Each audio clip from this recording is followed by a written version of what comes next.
जे घर आने सोरई भात पूज सनमान।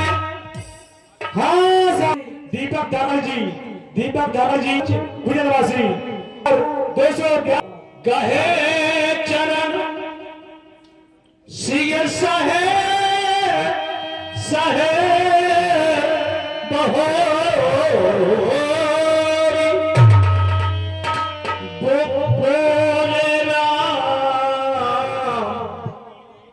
कावल कर जो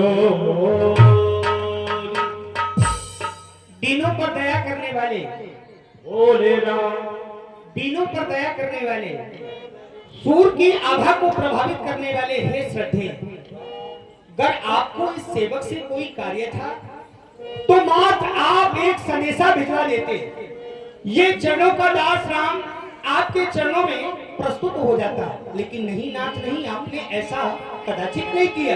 किया क्या आपने? प्रभुता तज प्रभु कीन स्नेह, जो आपने प्रभुताई को तजकर इस राम से स्नेह किया, लाड किया, दुलार किया, तो भैया पुनीत आज मम गेहूं, मेरा ग्रह पुनीत हो गया इन चरणों की रज लगते ही। और एक विशेष बात, आपके आगमन से हुआ क्या? सेवक सदन स्वामी आगमनु, अयोध्या में जितने अशोभनीय बादल छाए हुए थे, वो अशोभनीय बादल चरणों की रज लगते ही टल गए। हमारा जीवन, हमारा ग्रह, हमारा नगर, सेवक सदन स्वामी आगमनु मंगल मूल, मंगलों का आगमन, अमंगल दमनु, अमंगलों का दमन हो गया।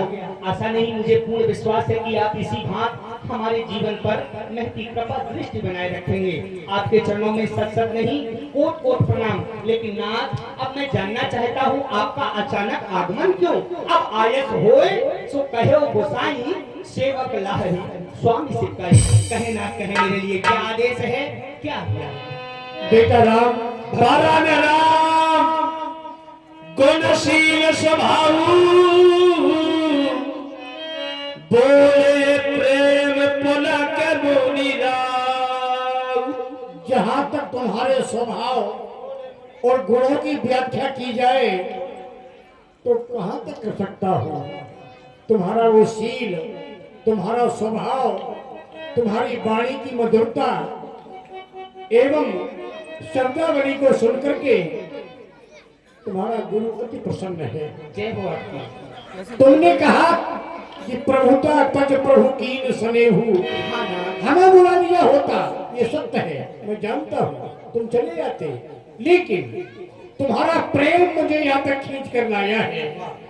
प्रबल प्रेम के पाले पड़कर प्रभु को नियम बदलते देखा, अपना मान टले टल जाए पर भक्त का मान टलते देखा। तुम्हारी सुंदर झांकी का दर्शन करने के लिए मैं स्वयं यहाँ तक चला आया। अगर वहां बुलाता तो तुम अकेले जाते, लेकिन यहाँ पर बेटी जानकी का भी दर्शन हो गया। देखिए अब आने का हेतु क्या है? अवश्य नाथ।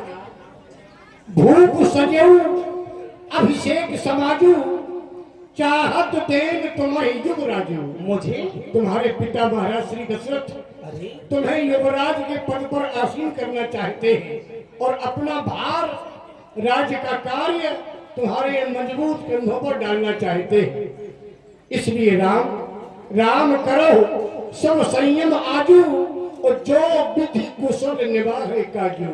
उसके पहले कुछ नियम संयम हुआ करते हैं एवं राजनीति की शिक्षा।